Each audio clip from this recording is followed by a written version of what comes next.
Hello and welcome back to another episode of the Tottenham Zone podcast. I'm your host Alex, and this is my co-host for today, Wakas. How are you doing, Wakas?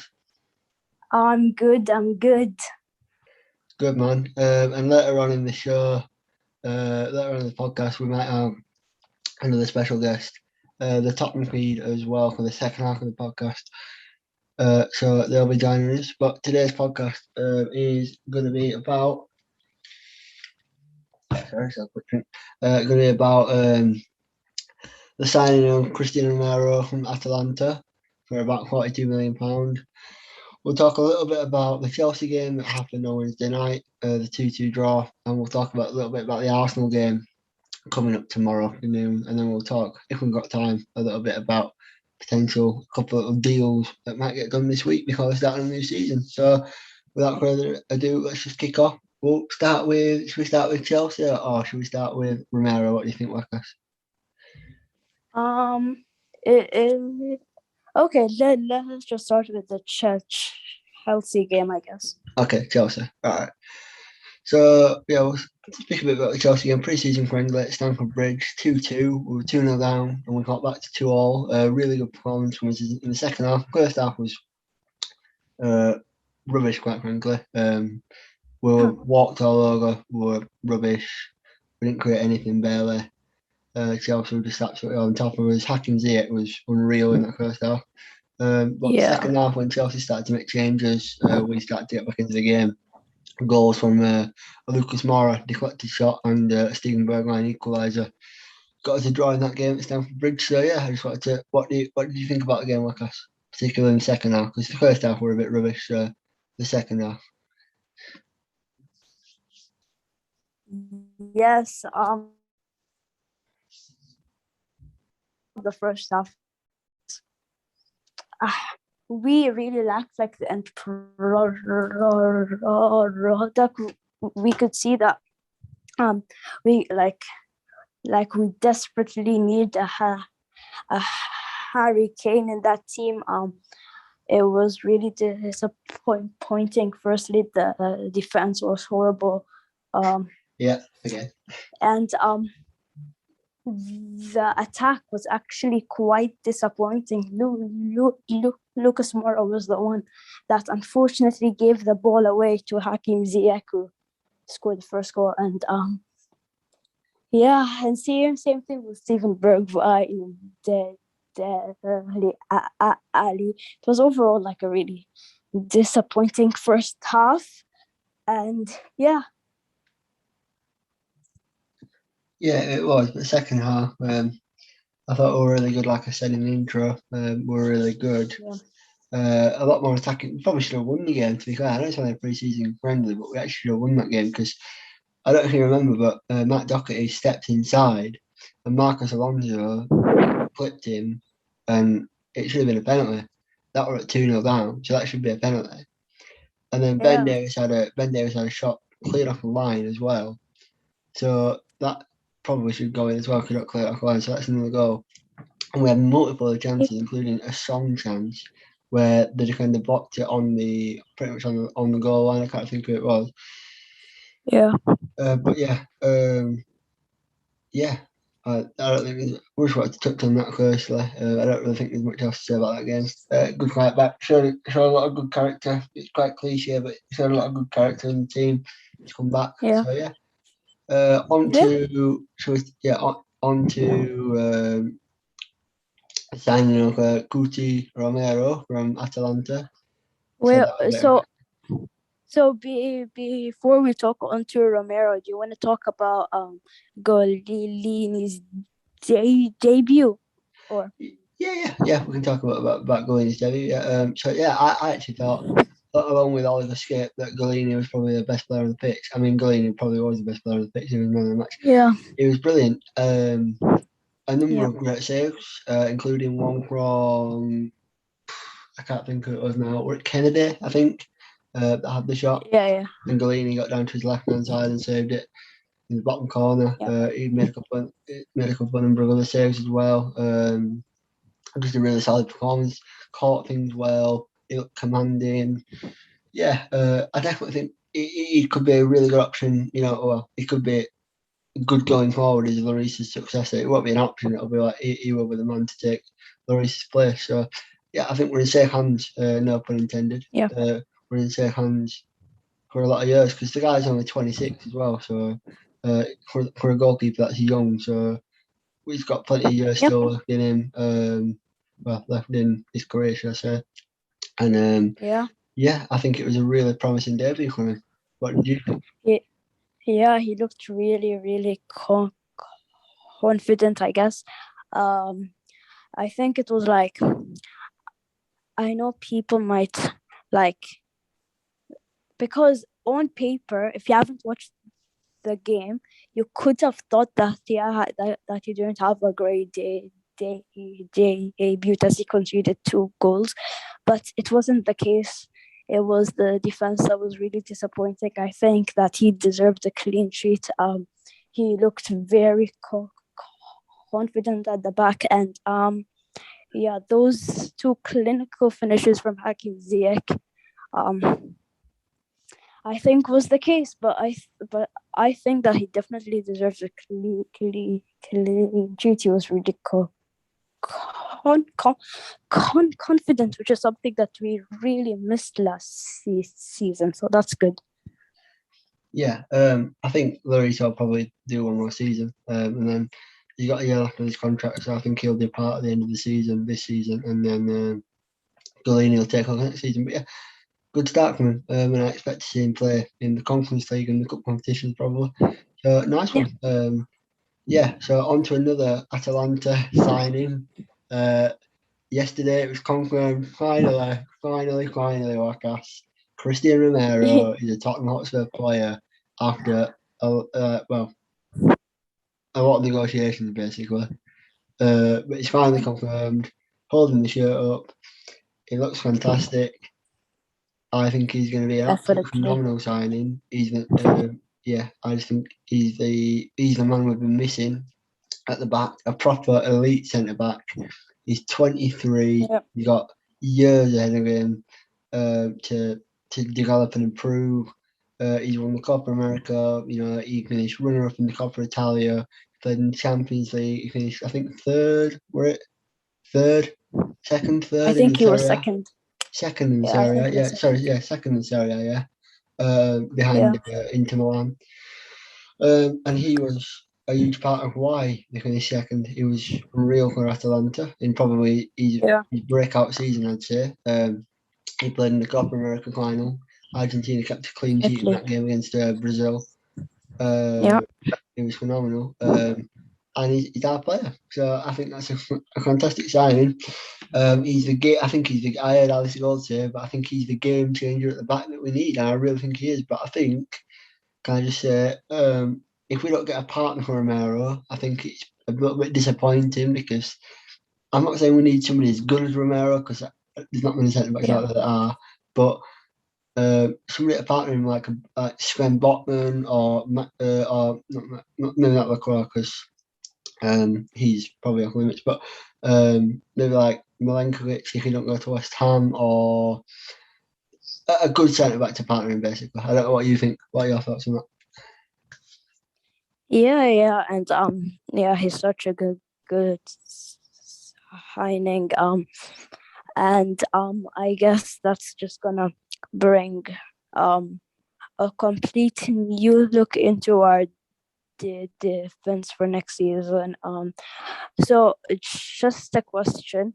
This is probably a hard one, but if you could partner Romero with Tomiyasu or Rodon, who would you pick? I'd pick Joe Rodon. I think that Tomiyasu is more of a right back, and I hope that we sign him as a right back because my plan would be sell Sergio, play Tomiyasu and Doherty as the right back options, and play Romero and Joe. If I had to pick out of those options, Joe Rodon, I'd want another centre back instead of Joe Rodon, but if I had to pick out of those options, it'd be Joe Rodon. I think we've got two. If we pick Joe Rodon, we've got two fantastic young centre backs there. plenty of time to grow and develop. They can form a partnership because they're only young, so they've got years ahead of them to develop it. Like I said earlier, Joe Rodon had a great Euros, so they're full of confidence. He's been put in for his paces. He's been put through his paces by Nuno apparently, doing double sessions, to get quick for the new season. So I'd like to see him slot in there alongside Romero against Manchester City next week. Yeah. I don't know, what about you? Who would you pick out of those two? I think I'd pick Rodon again. Again, he had a very good Euros with Wales. He was, I think, in my opinion, he was treated really unfairly by Jose Mourinho, and yeah, I think with the new manager, no, I think I'll have a new role and hopefully in the starting lineup. So yeah, I guess for the back line, it should be Tomiyasu, Rodon.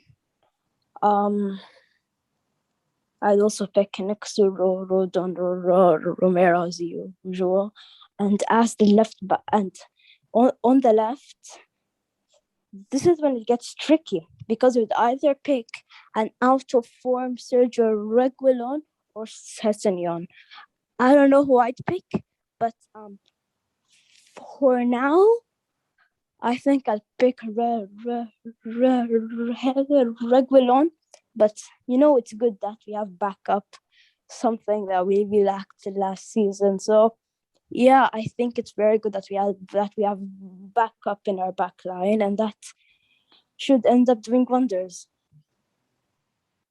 Yeah, I mean, I think it'd be a bit risky if you were to sign Tomiyasu and put him centre back alongside Romero against Manchester City, the champions. You can't just put two inexperienced defenders alongside each other against Man City because that's just going to cause chaos. So I'd definitely go with Joe Rodon ahead of Tomiyasu. But I'd still sign Tomiyasu anyway to play right back.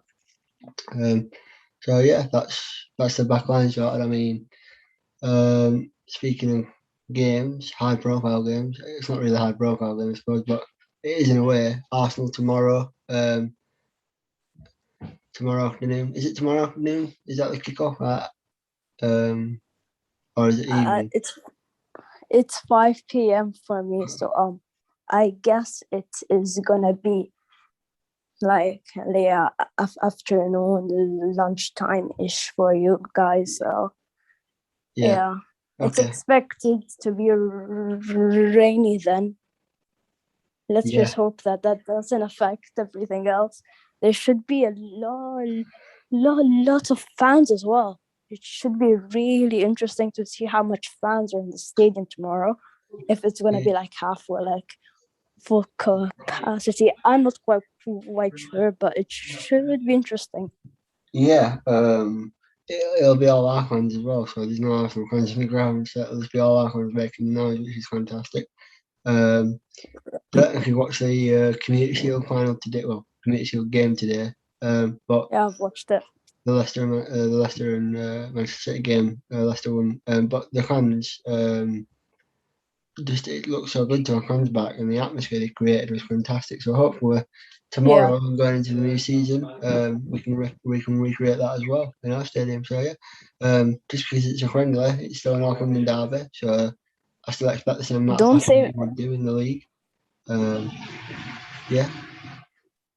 I think it's. I don't think that we should word it out as a friendly. It's never a friendly against Arsenal's gonna be unfriendly, and like it isn't gonna be a friendly, and it is gonna be pre-season, of course, but I expect it to be not really like friendly as it would have been. But look, this is when it gets tough for us because we played Chelsea, of course. We're gonna play Arsenal, and then after, who are we facing? The champions, City, and yeah, it's gonna be very tough. But yeah, I guess that's it for the Arsenal game, is there anything you'd like to say, or like what is your predicted? Okay, let's talk about our predicted starting 11. Who do you think is gonna start? I know it's a tough one, but who do you think is gonna start? Against Arsenal, yeah. Yeah. I think that Galini will start getting goal. I think it'll be back four. So I think it'll be probably Doherty at right back. I don't think he'll maybe Aurier, but I don't know. The centre backs will probably be Dyer and maybe Joe Rodon, maybe Romero, but maybe I don't think he's quite ready yet. Yeah. Left back Reguilon probably. Guessing he's just come back from an injury. So midfield, Højbjerg. Maybe in Dombo, I saw him back in training today, but I'm not sure. Maybe Ollie Skip as well. I think up front will be probably Bergwijn, Son, and Mora. Maybe Dele Alli in the midfield as well. So Dele Alli, Højbjerg, and Skip in midfield with Bergwijn, Lucas, and Son up front. That's actually spot on what I was going to say, except for one change. I don't actually think Ndombele is going to start. I think it's going to be Winks rather than Skip. I know that's not probably what we want to hear, but I'm sure that no, because I don't think no trusts Skip enough. I've heard that he wants to send him out on loan, so I don't actually think he's gonna start, but let's hope he does, of course. But yeah. I just excuse me, sorry. Excuse me. There's just one more thing I want to pick up on. Well, two more things I want to pick up on before we go. The first one being, I saw Alistair Gold saying that we're looking to sign a leader in the back line. And I heard that like names like Conor Cody and Jerome Boateng be mentioned. I've heard Dunk as well. Lewis Dunk, yeah. I think that came from the source, but I don't know. I don't know how reliable he is. I know you work with him, but yeah. I think Dunk could be great. With him. Do you not work with him, no? I thought you did. It's someone else. Who is it? I don't remember his name. Okay. Right, I think it's called Prem Inside. Yeah, I know what you mean. With the green logo, yeah. Anyway, Lewis Dunk. I think Lewis Dunk could be great. Obviously, he's homegrown, Premier League experience, Brighton captain. He's a great centre back, but I worry about cost. I don't know how much it costs because not only is he Brighton's probably the best player, maybe apart from maybe Basuma and maybe a couple of others, but he's also English, so that puts a premium on. We've seen with Ben White. They've just sold Ben White at 50 million. I don't think I want to part with Lewis Dunk as well. But I think it'd take close to maybe 30, 40 million to sign Lewis Dunk. I know it sounds a lot, but I think that's what it'd take. But I don't want Conor Cody. I'm sorry, I don't want Conor Cody. If we're playing a back four, Conor Cody's not it for a back four. He works in a back three, but for a back four, you need to have pace at centre back, in my opinion. So not going to call him. Jerome Boateng would be good, again, pace, but like he's not always about pace. But I think Boateng would be really good. On a free transfer, you can't really go wrong with Jerome Boateng. And the second thing I just wanted to pick up on is people worried about playing Manchester City without Harry Kane. Shouldn't be worried because we've beaten Manchester City without Harry Kane before. And we'll try and do it again. Nuno's beaten Manchester City before as well. It's not like we've not got slouches on the pitch. Like we've got good players on the pitch. And I've seen Manchester City play today, and they weren't all that. They really weren't all that. I know they had a bit of a weaker lineup out, but they weren't all that. And I've heard that De Bruyne and Foden are both out injured, so that'll give them a massive advantage. So hopefully, if we can get maybe one more signing in by the end of the week, probably Tomiyasu or in the centre back. This depends. Play them two. I think we'll have a good chance. I really do think we'll have a good chance, Wakas. Don't write us off. You know, people wrote us off against Manchester City before. We beat them 2-0 last season, 2-0 the season before that. You know, so we'll just see. So anything else you want to add before we go? To be honest, no. I think that wraps up another episode, I guess. It does. So thank you very much for accompanying me in this episode. No worries. No worries. And we'll. Thank you for having me. No problem. I mean, it is at the end of the day, it is your podcast, but yeah, no problem. Well, another episode probably coming next week to preview the Manchester City game and maybe talk a little bit about the Arsenal game. And maybe if we've made another signing or two, maybe we'll talk about that. But it's Tottenham Hotspur, so let's not hold that any hope. Anyway, Yeah. thanks for joining me. We'll see you next time. Bye.